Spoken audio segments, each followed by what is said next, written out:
Hello.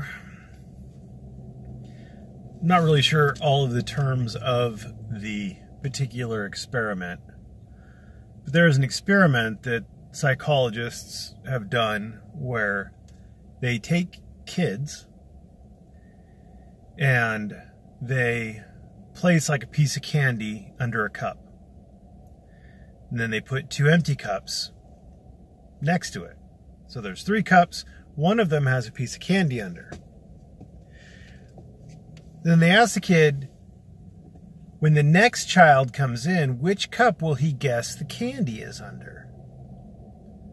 And there's a certain age where children can't put themselves in the shoes of another person, where they can't think outside their own knowledge, their own understanding. And so up till whatever age that is, and I don't remember the age from the study, I'm sure somebody can look it up, but they'll say, oh, obviously he'll pick this one because this is the cup that has the candy under it. And then at some point they grow up and they realize that the next kid coming in won't know what they know. And so they'll say, well, I don't know which one he'll pick. Or something along those lines. I don't remember the exact details of the study. But I think in this community, in this particular community, there's a large swath of people who, like the kid that's too young, can't place themselves in someone else's shoes. They can only think with the knowledge they know. They can only reference things from their understanding, as flawed as it may be.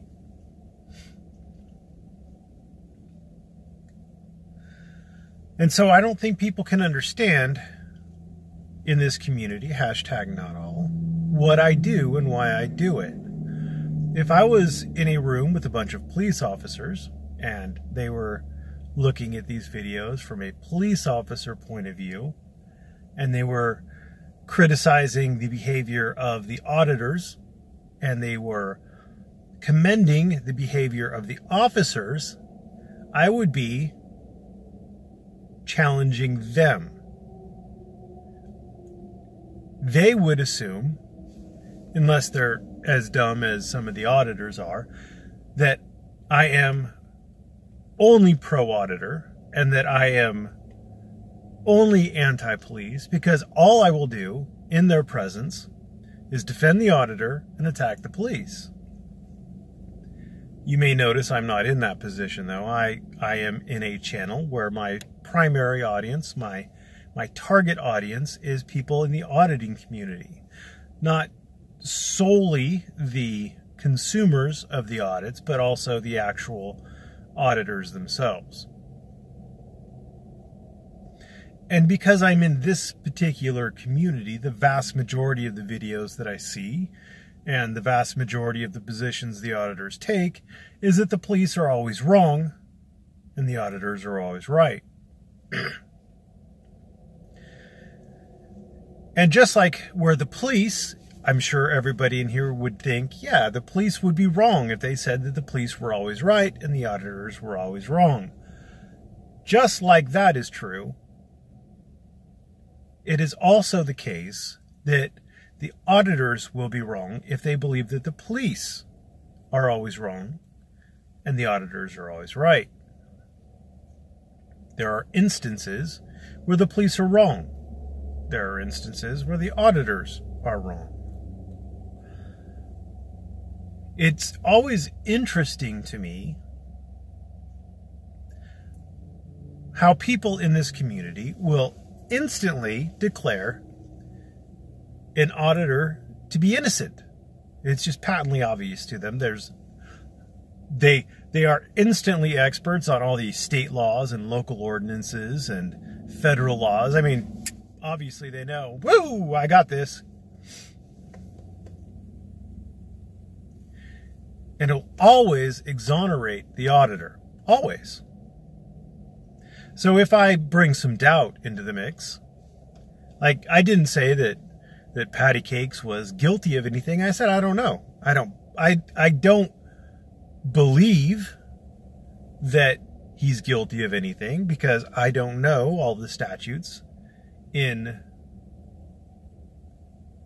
Beaver County, in Oklahoma, even federal statutes. I mean, he could have been standing on an Indian, he might have just taken a dump on an Indian burial ground, and I don't know all the facts.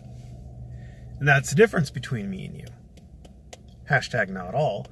Is that I'm going to look at things. Number one, I'm going to play devil's advocate. I think all the people who are capable of understanding that already know that by now. Just like when you come into my Discord, I am pro Second Amendment. But if you're a retard who comes into my Discord and you try to say that you can't have a First Amendment without a Second Amendment, I'm going to challenge you on it.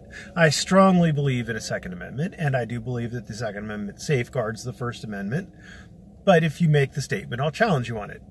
Not because I'm anti-Second Amendment, not because I'm anti-First Amendment, but because I'm going to play the devil's advocate.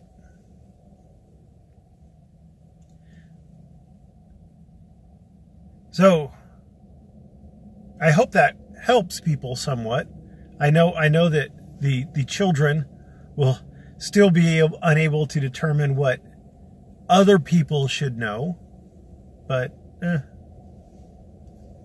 you can't help everybody.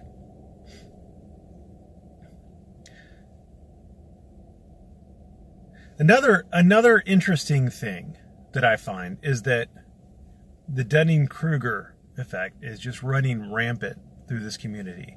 Before I got here, nobody knew anything about forums. Nobody knew anything about the First Amendment.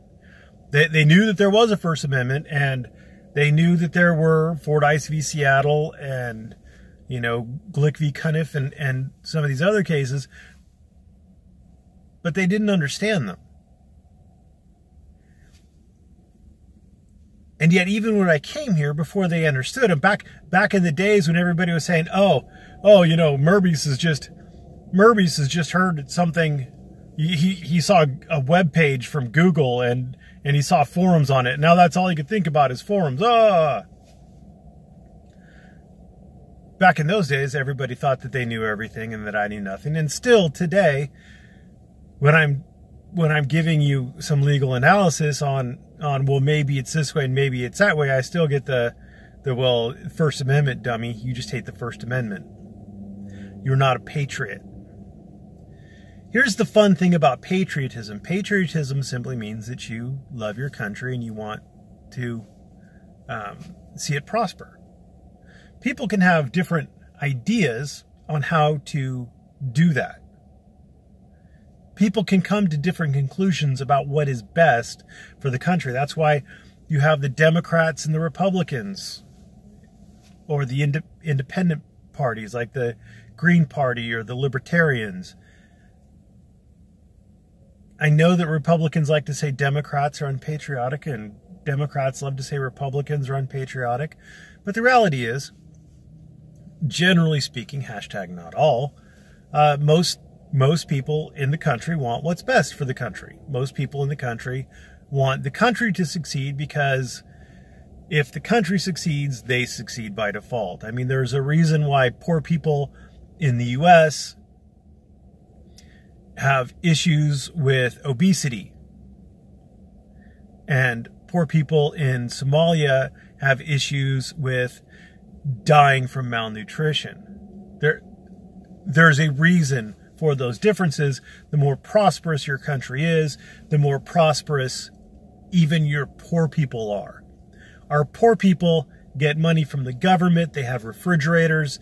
They can eat. I mean, maybe they don't eat particularly well, but they can eat. Nobody's hashtag not all. I mean, generally speaking, unless there's something else that's in the mix, people aren't dying of starvation in the U.S. That's all I'm saying. So most people want what's best for the country because it will benefit them. So if you are calling someone a non-patriot because they have a different belief, a different understanding, a different direction that they want to see the country go in, well, either you're a propagandist or you've bought somebody's propaganda. Anyway, that's really all I had to say. Thanks for watching. Have a great day.